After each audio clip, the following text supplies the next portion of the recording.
One quiet morning in the fall of 2011, the peace of Admiral's Cove, a gated and upscale community in Jupiter, Florida, was suddenly disturbed.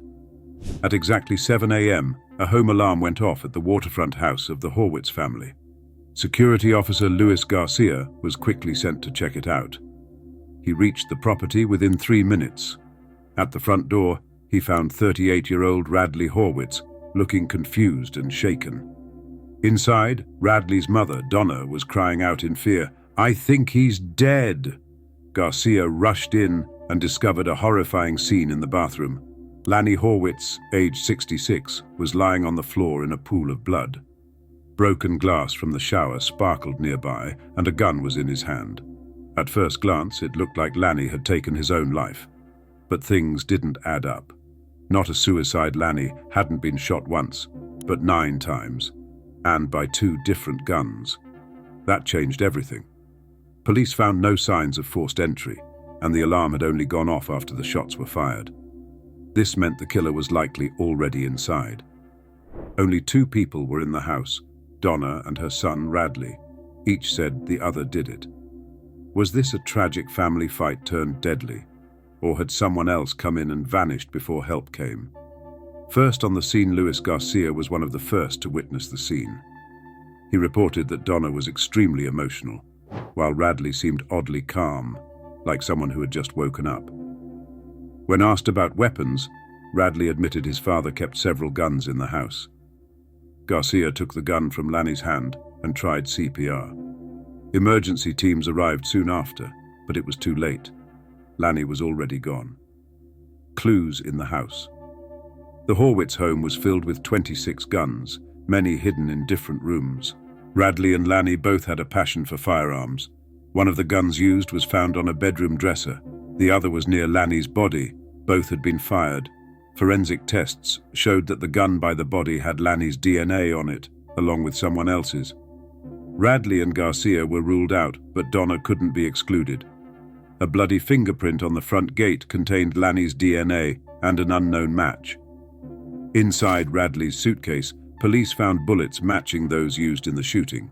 Whoever did this knew the home, had access to the weapons, and had a motive. Radley's interview. When questioned by detectives, Radley cooperated.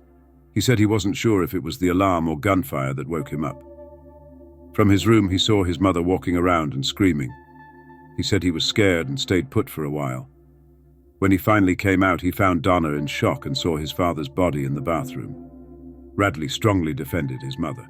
He said she was gentle, loved her dogs, and was emotionally hurt from her past with Lanny. She couldn't have done this, he insisted. Family tensions.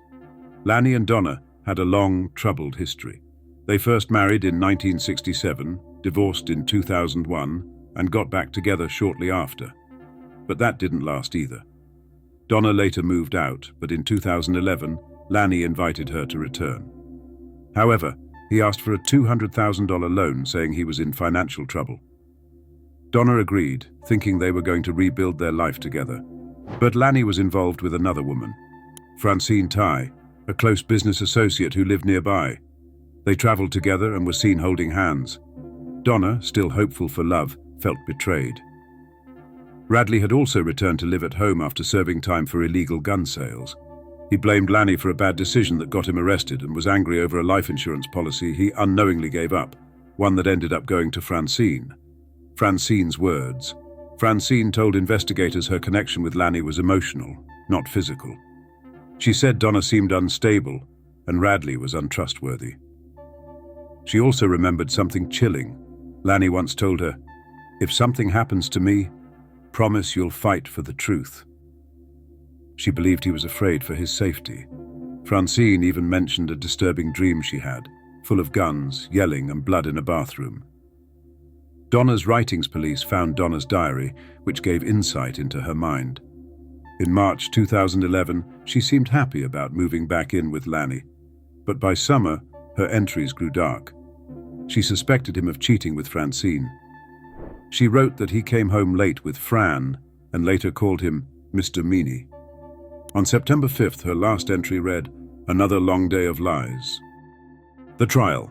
In 2013, Donna was arrested and charged with first-degree murder. The prosecution described her as heartbroken and angry, driven to kill after discovering Lanny's plans to travel with Francine. They said she picked up 2 guns and fired 10 shots. 9 bullets hit Lanny, including one in his mouth. They pointed out that Donna lost nearly half her hearing, possibly from firing the weapons in close quarters. She had remained silent when police arrived, which they claimed showed guilt. The defense argued Donna's hearing loss came from the gunfire, not guilt. They said she was shocked, not hiding anything. The defense fights back, blaming Radley. Donna's lawyers didn't stay silent. They argued that Radley, not Donna, was the real killer. Their reasoning? The angle of the bullet suggested that the shooter was tall. Radley was over 6 feet, while Donna was much shorter. They also brought up the bloody fingerprint found on the front gate and floated the idea that Radley may have hired a hitman, someone who came in, killed Lanny, and left before anyone noticed. They said Radley had strong reasons to commit the crime. He disliked his father, had a criminal background, and stood to gain financially. He also once owned a book called Hitman, a technical manual for independent contractors, a disturbing detail. During the trial, one of the most shocking moments came when Radley was questioned about a book he had once purchased. Hitman, a technical manual for independent contractors. The prosecution used this as potential evidence of premeditation or knowledge of contract killings. When asked directly whether the book could teach someone how to kill and avoid punishment, Radley responded with a chilling remark. As opposed to killing someone and getting caught? Yes. His answer sent a wave of discomfort through the courtroom, highlighting the depth of suspicion surrounding him. Despite the disturbing implications of the book, the forensic evidence didn't support the idea that Radley had fired a weapon. Gunshot residue tests on his hands came back negative, indicating he had likely not discharged a firearm recently. Additionally, investigators found no concrete proof of a hired killer ever being involved. There were no witnesses, no surveillance footage, and no digital or physical evidence linking an outsider to the crime scene. This left the theory of a hitman without support, making it difficult to convince a jury of anyone else's direct involvement, aside from Donna. The initial trial moved swiftly. After hearing all the evidence and arguments, the jury took only 2 hours to reach a verdict. Donna Horwitz was found guilty of first-degree murder. The prosecution had successfully portrayed her as a woman consumed by betrayal and anger, who had taken revenge into her own hands. However, Donna's defense team quickly launched an appeal. They argued that her silence at the crime scene, a result of shock and hearing loss, they claimed, had been unfairly used as a sign of guilt. Their appeal reached the Florida Court of Appeals, which found merit in their argument. In 2017, the court overturned Donna's conviction and granted her a second trial. This was a major development in the case, offering a new chance to reconsider the evidence and arguments from both sides. This time, however, the jury didn't reach a quick decision. After several hours of discussion on the first day, they were hopelessly divided. 6 believed Donna was guilty, while 6 were ready to acquit her. With no agreement in sight, the judge sent them home for the night.